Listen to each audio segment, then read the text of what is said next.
Are you a responsible gun owner? Are you a responsible gun owner? Are you a responsible gun owner? Are you a responsible gun owner? Are you a responsible gun owner? Are you a responsible gun owner? The PNP Civil Security Group would like to advise all firearms holders to renew their license to own and possess firearms and firearms registration within 6 months before its expiry date.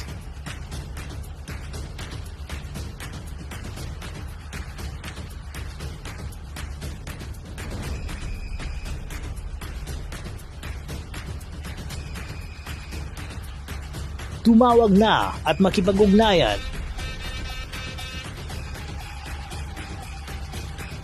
Be a responsible gun owner and be a good Filipino citizen. Huwag maging biktima ng expired mong lisensya.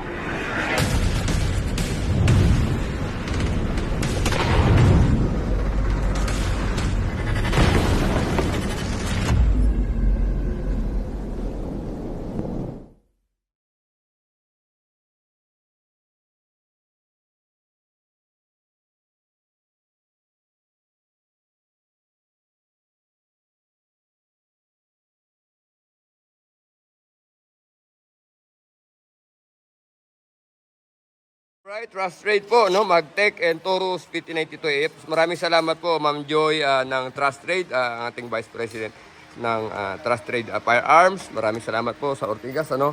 Last time nagkaroon po tayo ng opportunity na makasama sila nung caravan sale. Picture kami kasama yung ating Sir Jetro Dionisio, no? At Rodors Gun and Ammo Trading.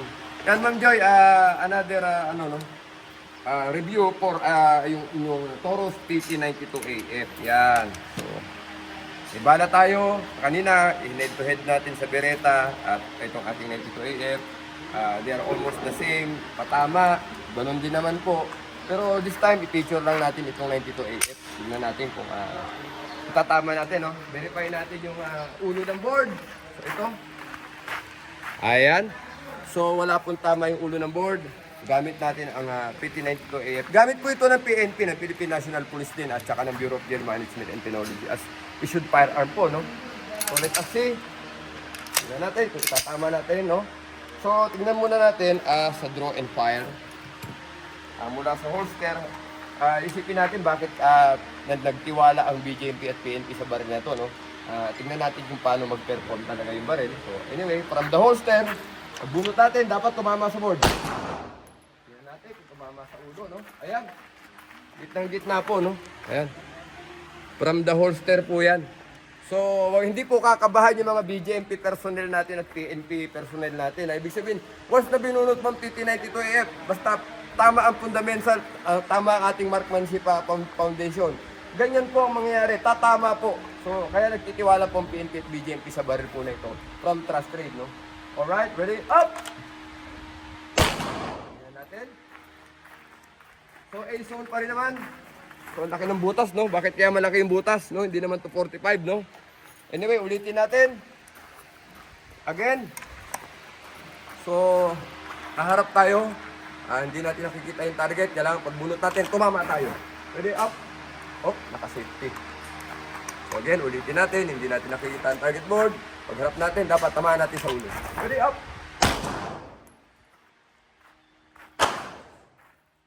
So, yan po, patama, no? So, yun po yung patama. What if naman, Sir Corix, halimbawa, hindi na pwede yung weak hand mo, no? May tama para sa strong hand mo, weak hand na. Tatama mo pa ba ng weak hand yan? Kaliwang kamay? O let us see kung tatama natin.